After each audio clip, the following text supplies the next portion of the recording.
Well, tough assignment with SMU. They got probably the best It's a player great in the league. challenge. Yeah, it's a great challenge. My Butch Jones. Yeah. Talk about the challenge. The challenge. Great challenge. Yeah, you know, they're obviously they're playing well. They're undefeated. Their rebounding has just been unbelievable. I out rebounded teams by 14 a game. You know, and that's with a small point guard. So it says a lot about their frontline guys. But their Sterling Brown, who plays the wing for them, is a big physical wing guy that likes to rebound. Really rebounds like an interior post guy, along with their post guys that are all very effective rebounders. So the biggest key for us, though, I think, is going to be is taking care of the ball. When we take care of the ball against SMU, we've had success on offense. But we've really struggled with turnovers last year in the first half of both of those games. We had 19 points here and 20 points there. We had almost as many turnovers as points. When we settled down and adjusted to the way they defend, and we got shots off, we shot 57 and 58% and won both games. So we've been able to hang in there defensively. You know that they're always extremely high-scoring team. I believe they lead our conference right now. They do. Do they in scoring? The second defense. And we've been able to defend them. But a big part of that is not turning the ball over or taking what I would call a shooting turnover, and let them go run down and get a layup.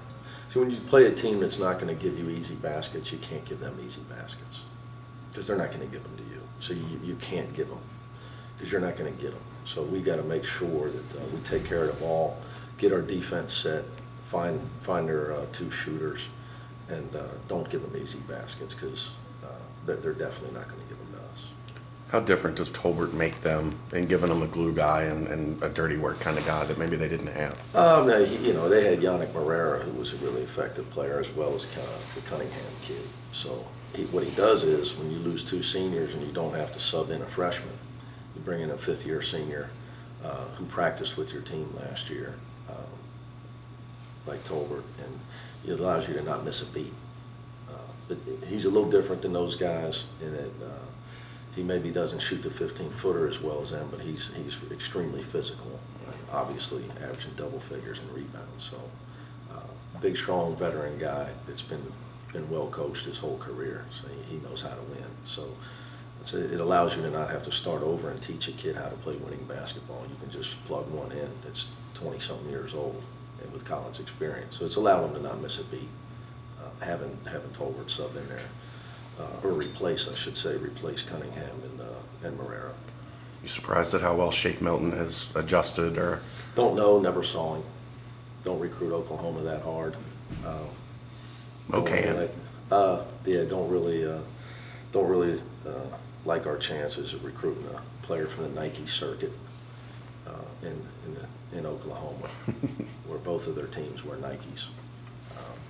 People in my world would understand what that means. Is that place And he went to a school that wears Nikes. Is that place any more difficult to play? They have a bigger home court advantage than most other places. I think the arena itself, the redo, is very nice, but that's not what makes a place hard to play. I think the fact that their fans are supporting their team and packing the arena, especially their students, make it a tough place to play. But ultimately, what makes a place tough to play is who you're playing against. You know, the guy coaching the other team, and the guys that are playing on that team. So it's just one more element to it. Yeah. And we'd all rather have that than not as coaches. But if you ask a coach, hey, do you want to have a really good team, or you want to have a really good fan following for all your home games? You can only have one. He's going to take the good team over the loud crowd, But usually that one goes with the other. You get a really good team, fans tend to follow. But when you redo an arena like the way they did with Moody, and it's make it a beautiful place where there's really not a bad seat, that tends to bring the fans. But it's not an easy place to play. they tend to like getting fired up when we walk in there too. Especially after you beat them there last year. Yeah, like I said on my radio show last night, I'm sure that they're well aware of that. You know, unfortunately, that doesn't help us this year. You got 2 months left in the regular season, but obviously from our world, we look at it as a big RPI game. Do you stress anything? I'm not an RPI guy. I think, you know, I'm a quality win guy, Or same thing, which is kind of the same thing.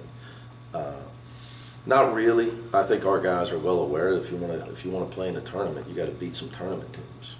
And you know, our guys are well aware that we left at least a couple on the board, like, you know, in December that we could have gotten. So I think our guys understand that, but we don't talk about that. You know, as a team, they already know that. But you know, 2 months is an eternity right now. You know, right? I think from here on out, what you got to do with your team is you've got to make sure that you're able to keep their mind where you need it, because it's a long grind. What people don't realize is the eyes of the world start to turn to college basketball around now, but these kids have been going hard at it for 3 months. So you know, as you come out of the break, is when I start to shorten practice, and because we don't have to go over things as many, we should have everything in already, and it's a matter of staying sharp and getting ready to expend your energy in the game. And that's just the way I've always done it. I think you have to do it, and you got to find ways to keep your guys making sure. You got to make sure that they're having some fun, enjoying it while they're playing hard. But you can only. It's just like your employees, you know. It's just you got to keep guys fresh in their mind somehow.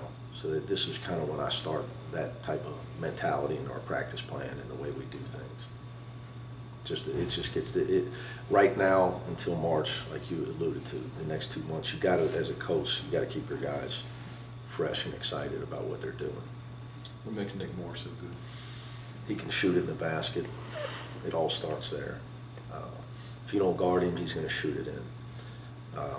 And then the second thing is he's a very smart player. He's if you're out of position, he's going to draw the foul, and he's an excellent free throw shooter. If somebody's out of position, he's going to pass it to somebody wide open. So he can shoot it in.